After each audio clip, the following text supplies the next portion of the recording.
Good afternoon. It is Monday, October 31st, the year of our Lord 2022, and it is time for today's tax talk. I want to take that off so you can see my scary background. Ooh, scary background.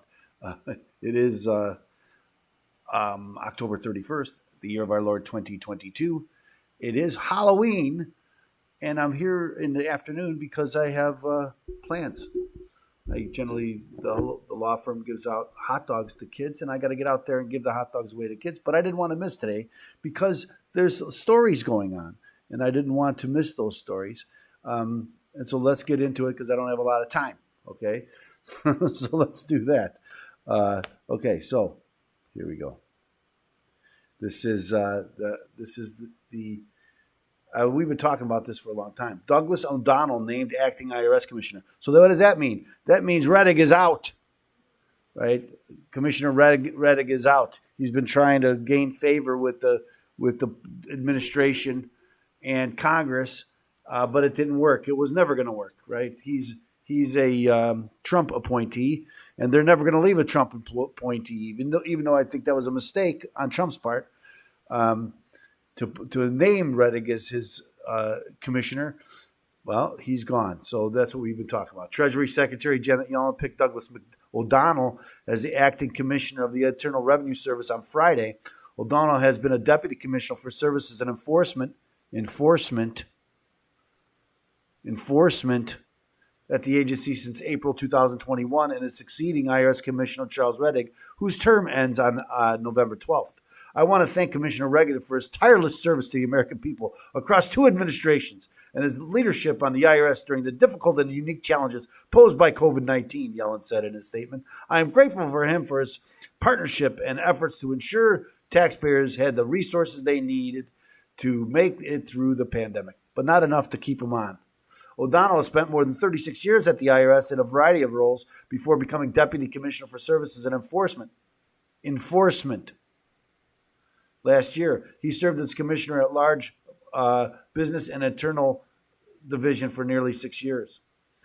Deputy Commissioner O'Donnell has dedicated his career to serving American taxpayers through every level of the agency, Yellen added. His commitment to improving the experience of the American taxpayer will guide his and the agency's work as they continue their efforts to propel the IRS during this critical period of modernization. Now more than ever, the IRS has the momentum to transform with service, technology, and workforce improvements that will make it a world-class agency to meet the needs of the American people. You mean it hasn't been a world-class agency? They've been telling us that it has been. They've never said it wasn't a world-class agency. O'Donnell will be taking the helm of the IRS at the time when the agency has been facing criticism over long backlogs of unprocessed tax returns last tax season.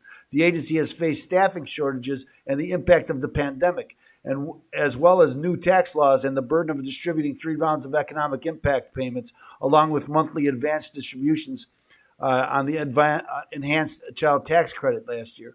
However, earlier this year, Congress approved an extra $60 billion in funding over the next 10 years to be used for improving outdated technology, improving taxpayer service, and beefing up audits, especially of high-income taxpayers and large corporations. They don't mention it is really $80 billion, but $60 billion towards these things. The other $20 billion, who knows where it's going. The IRS has also been going on a hiring spree, with plans to add 10,000 employees as it deals with the wave of retirements for baby boomers. That 10,000 was before they passed the Inflation Reduction Act. They agreed to 10,000 more people. So this it's nothing new. They went through this all year. They've been trying to get these people. They were supposed to get 4,000 this year and then the rest next year. The IRS has been going on a hiring spree, as it says. On Thursday, the IRS announced that it has hired 4,000 more employees. That's what the legislation provided. 4,000 new employees in 2022. They're acting like this is all new. It's not new.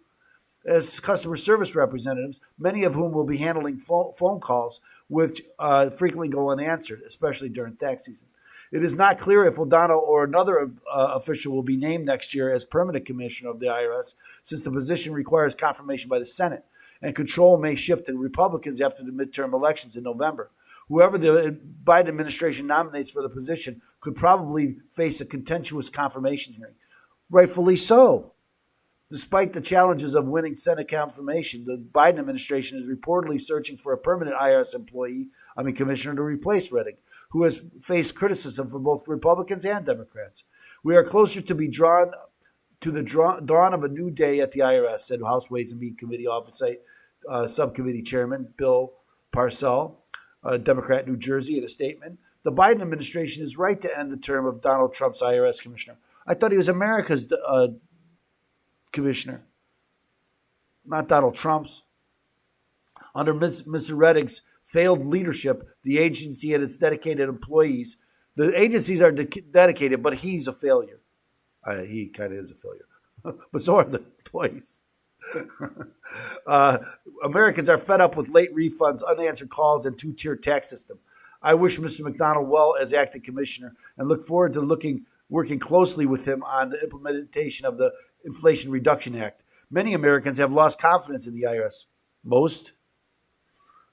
The agency must do a better job with the basics of being responsive to the American taxpayers, as well as more to crack down on big business tax cheats and create greater fairness for regular Americans. Unbelievable. This is a big moment for tax enforcement in America. I urge the president to expeditiously nominate a new commissioner and chief counsel who will be partners for the Biden administration in revitalizing our tax agency. So again, this was nothing new. We knew that it was coming. We didn't know who it was going to be, and he's only interim because it has to have Senate confirmation. And but I also wanted to touch on this. Estimates of the tax gap keep growing. On Friday, Rettig, before one of his last things, was to say, all those estimates we had about and I've been telling you this for a year now, about the estimates of the tax gap. Remember, the tax gap is the difference between what the IRS says they're going to get and what the IRS actually gets, right? So that difference is called the tax gap. It's an estimate. It's been an estimate for forever, right? They don't know what they're supposed to get. It's always an estimate. But they've been increasing that estimate over all the time. They always depends on what they're trying to accomplish when they tell you what the estimate is. And so now they're trying to give this impression that there's so many people out there that aren't paying their tax bill, that if only we could collect from them with this new Inflation Reduction Act and the 87,000 new employees, everything will be right as rain. We won't even be working as a deficit because all that money is there and we just don't know what to do. We just don't know how to gather it because so many people are cheating.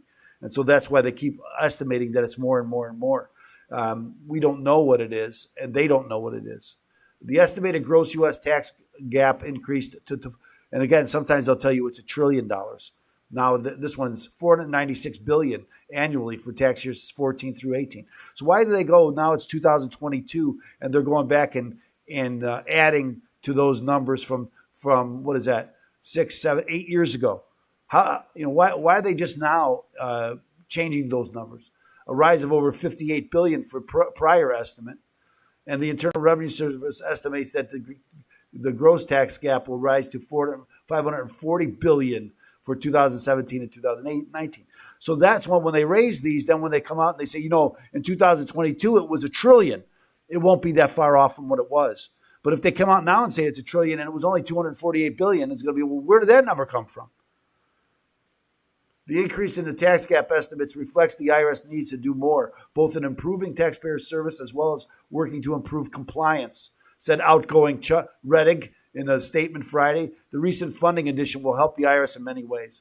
The gross tax gap and the difference between estimated, I'm going to skip that, after late payments, because I already told you what that was, after late payments and IRS efforts collected an additional $68 billion. The IRS estimated the net tax gap for 2014 through 2016 was $428 billion. This increase in the tax gap can be attributed to economic growth between the two periods.